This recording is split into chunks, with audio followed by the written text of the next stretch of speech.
बांग्लादेश एक ऐसा नाम जो वर्तमान में पूरे विश्व में सबसे ज्यादा प्रचलित है और लगभग 4, 5, 6 अगस्त की यह घटना है कि आपने देखा होगा वहां एकदम से इतनी ज्यादा हिंसा प्रसारित हो गई, इतनी ज्यादा हिंसा फैल गई, वो हम सभी ने देखा।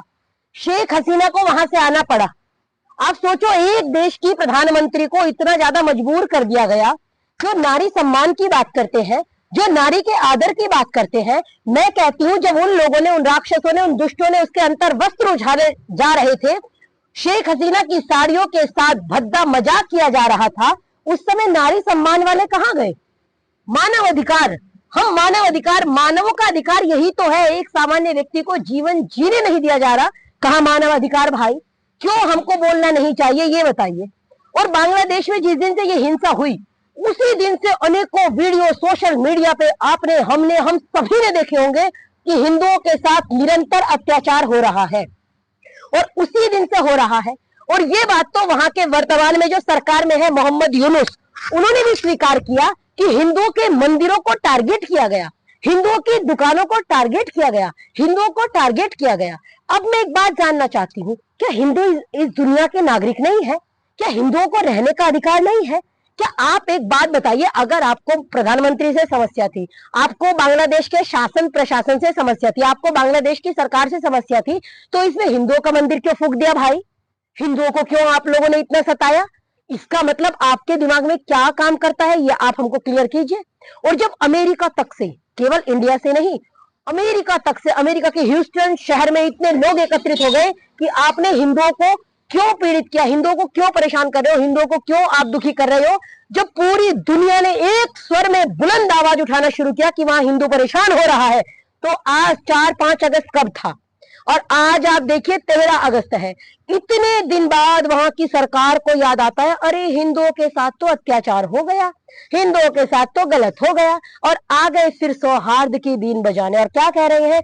हम आपका ध्यान रखेंगे, हम आप अल्पसंख्यक है, हमको ध्यान रखना चाहिए। मैं जानना चाहती हूँ कि अगर आपको सरकार से समस्या थी, पहला प्रश्न, सरकार से समस्या थी तो हिंदुओं के घर क्यों जलाए, हिंदुओं को क्यों परेशान किया? दूसरी बात, चलिए हिंदुओं से आपकी दुश्मनी, आप कहेंगे जी हमारी व्यक्तिगत दुश्मनी थी, व्यापार की दुश्मनी थी, कोई कर्जा था, आपने इसलिए जला दिया। दूसरी बात, मंदिरों को क्यों टारगेट किया गया? जो लोग कहते हैं ना कि यहाँ मंदिर वहां मंदिर, कई बार हम कह देते हैं भाई जानवापी मस्जिद या मंदिर, क्या विवाद चलता रहता है। तो आप ये बताओ कि तब तो सोशल मीडिया नहीं था, तब तो कैमरे नहीं थे, आज तो सबके सामने आप मंदिरों को टारगेट कर रहे हो, ये सबको दिख रहा है। मोहम्मद यूनुस ने कहा हम आर्थिक सहायता देंगे, आज 8-10 दिन बाद आपकी आंखें खुली, आज आप आर्थिक सहायता देंगे। जब अमेरिका तक में आवाज बुलंद हो गई, आपको लगा चारों तरफ से हिंदू हिंदू हो रहा है, तब आपकी आवाजें बुलंद हुई, इससे पहले आपकी आवाज क्यों नहीं बोली? और इस्कॉन मंदिर, आप सोचो, जो भाईचारे की बात करते हैं, जो किसी को परेशान नहीं करते, जिन्होंने आप भूखे लोगों को भोजन दिया, इस दुनिया में कहते हैं कि सबसे बड़ा अन्नदाता अर्थात जिसने हमको अन्न दिया, भोजन कराया, भरपेट रोटी खिलाई, भूखे भजन न होए गोपाला, आप हम गाते भी हैं। तो जिसने भोजन दिया, जिस इस्कॉन मंदिर ने, आपने उस इस्कॉन मंदिर को जला दिया। आप कितने बड़े राक्षस हैं भाई, आप इस्कॉन मंदिर को जलाने पे आ गए। वो तो सौहार्द की बात करते हैं, वो तो भाईचारे की बात करते हैं, वो तो आपसे कोई द्वेष नहीं रखते, आपने उनको भी जला दिया। अब क्या चाहते हैं आप? क्या हिंदू वहां से अलग देश मांगे? आपने इस्कॉन मंदिर जलाया, आपने पुस्तकालय जलाया, अनेकों वीडियो ऐसे आ रहे हैं जहां पुस्तकालय को जला दिया, किताबों को जला दिया, अनेकों वीडियो ऐसे आ रहे जो वहां पे अभिनेता थे, जो हमेशा भाईचारे की बात करते थे, जिन्होंने किसी को भी परेशान नहीं किया, उन लोगों के घर भी आपने जला दिए। आप विचार करो, आप जिस संपत्ति को फूंक रहे हो, और तो और चिड़ियाघर, पशुओं के वीडियो आ रहे हैं, आप बकरी को लेकर के जा रहे हैं, कोई मुर्गे को पकड़ के लेके जा रहा है। आप ये बताओ, क्या जानवर से लेके इंसान तक कोई सुरक्षित है आपसे? आप किसी को जीवित रखने देना चाहते हैं? नहीं देखना चाहते हैं। और केवल हिंदुओं पे अत्याचार, और भी तो लोग हैं, उनको क्यों नहीं कहते? मुझे तो लगता है कि वही वाली बात है, याद रहे ये दुनिया बलवानों को शीश झुकाती है, और जो निर्बल कायर है चांद उसी की पीटी जाती है। और आज आपको याद क्यों आया? उसका कारण ये है, जब लोगों ने देखा कि बेटियों की इज्जत लुट रही है, अस्मत लुट रही है, अब तो जीवन और मरण में से एक को चुनना पड़ेगा, तब उन लोगों ने कहा अब तो सड़कों पे आना पड़ेगा, मरता क्या ना करता, क्या करेगा आदमी? आपने स्वाभिमान छीन लिया, उसके जीने का वजह छीन ली, जीने का अधिकार छीन लिया, तो आदमी क्या करेगा? जब वो सड़कों पे आ गए, आपको लगा इतनी भीड़ कैसे कंट्रोल होगी? तब आपको समझ में आया नहीं भैया अब इनकी भी सुननी पड़ेगी। तब आप कह रहे हो कि हम इनको भी अधिकार देंगे, हम इनको भी सुरक्षित करेंगे। क्यों भाई, पहले आपको नहीं दिखा था उनका सुरक्षित क्यों है, वो क्यों उनको परेशान कर रहे थे हर जगह। मेरे को समझ में नहीं आता, जब सीए आया तब लोगों ने बड़ी परेशानी हुई लोगों को, अरे भैया 6 लोगों को नागरिकता क्यों दी, 6 कम्युनिटी को बुला लिया, हम कहां जाएंगे।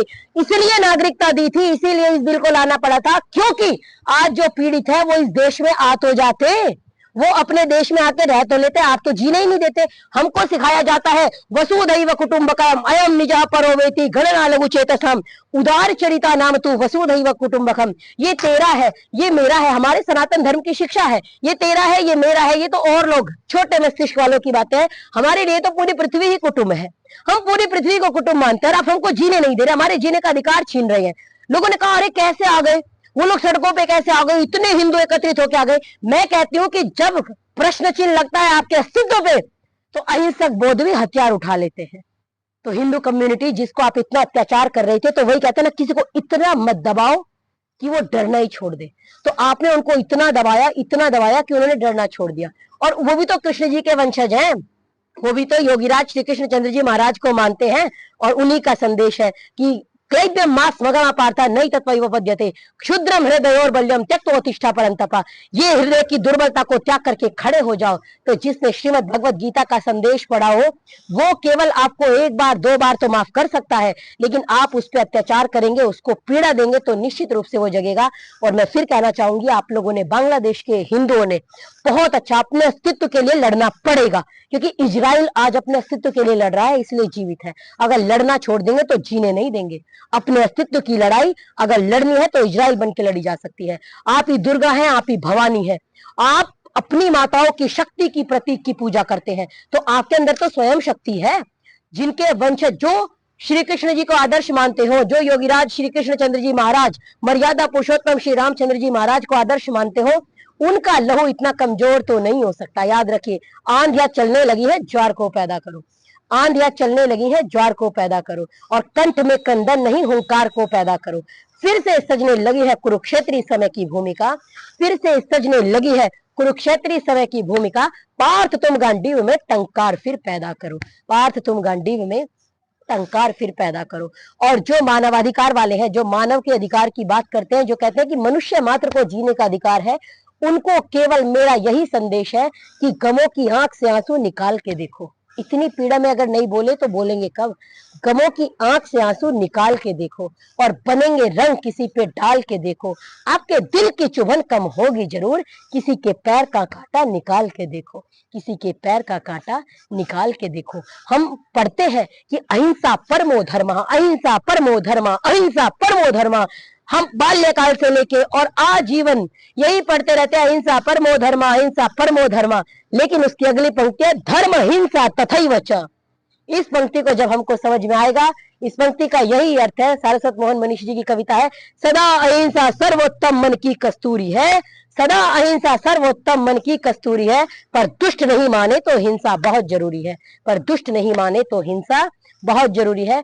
बांग्लादेश के हिंदू भाइयों, आप अपने लिए आवाज उठाइए और हम जितने भी लोग हैं आपके लिए तन मन धन तीनों से सहायता के लिए तैयार है। लेकिन याद रखिए, जो स्वयं के लिए लड़ता है उसको ही परमात्मा सहायता करते हैं। जैसे आपने लड़ना प्रारंभ किया, आपकी आवाज सुनी जाने लगी, तो आपको समझ में आया होगा कि जब हम बोलते हैं, जब हम अपनी बात को कहते हैं, जिन्होंने इस्कॉन मंदिर पे हमला कर दिया उनसे आप किस बात की अपेक्षा कर रहे हैं? क्या वो आपको छोड़ेंगे?